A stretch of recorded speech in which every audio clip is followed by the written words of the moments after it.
Indian താരം രോഹിത് ശർമ്മയ്ക്ക് ഏകദിന ബാറ്റർമാരുടെ റാങ്കിങ്ങിലെ ഒന്നാം സ്ഥാനം നഷ്ടപ്പെട്ടു. ന്യൂസിലാൻഡ് താരം ഡാരൽ മിച്ചലാണ് പുതിയ ഒന്നാം നമ്പർ താരം. വെസ്റ്റ് ഇൻഡീസിനെതിരായ ഏകദിന പരമ്പരയിലെ ആദ്യ മത്സരത്തിൽ സെഞ്ചുറി പ്രകടനമാണ് മിച്ചലിനെ ഒന്നാം സ്ഥാനത്തെത്തിച്ചത്. ഇതോടെ രോഹിത് രണ്ടാമതായി. മിച്ചലിന് 782 പോയിന്റും രോഹിത്തിന് 781 പോയിന്റുമാണുള്ളത്. 1977 ശേഷം ആദ്യമായാണ് ഒരു ന്യൂസിലാൻഡ് ബാറ്റർ ഏകദിന ബാറ്റർമാരുടെ റാങ്കിങ്ങിൽ ഒന്നാമതെത്തുന്നത്. ഗ്ലെൻ ടർണറാണ് ഏറ്റവും ഒടുവിൽ ആ സ്ഥാനത്തെത്തിയ കിവീസ് താരം.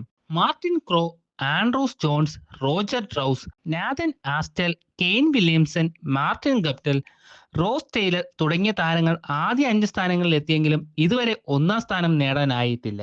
അഫ്ഗാനിസ്ഥാൻ ബാറ്റർ ഇബ്രാഹിം സദ്രാനാണ് മൂന്നാം സ്ഥാനത്തുള്ളത്. ഇന്ത്യൻ ക്യാപ്റ്റൻ ശുഭ്മാൻ ഗിൽ നാലാമതും വിരാട് കോഹ്ലി അഞ്ചാമതുമാണ്. 8ാം സ്ഥാനത്തുള്ള ശ്രേയസ് അയ്യരുമാണ് ആദ്യ 10ലുള്ള മറ്റൊരു ഇന്ത്യൻ താരം. ഏകദിന ബാറ്റിംഗ് റാങ്കിങ്ങിൽ ഒന്നാം സ്ഥാനത്തെത്തിയ പ്രായം കൂടിയ താരമെന്ന നേട്ടം സ്വന്തമാക്കി 22 ദിവസങ്ങൾക്ക് ശേഷമാണ് രോഹിത്തിന്റെ പടിയിറക്കം. ഓസ്ട്രേലിയക്കെതിരായ ഏകദിന പരമ്പരയിലെ ഗംഭീര പ്രകടനമാണ് രോഹിത്തിനെ ഒന്നാം സ്ഥാനത്തെത്തിച്ചത്. ICC ഏകദിന റാങ്കിങ്ങിൽ ഒന്നാമതെത്തുന്ന 5ാമത്തെ ഇന്ത്യൻ ബാറ്ററാണ് രോഹിത് ശർമ്മ.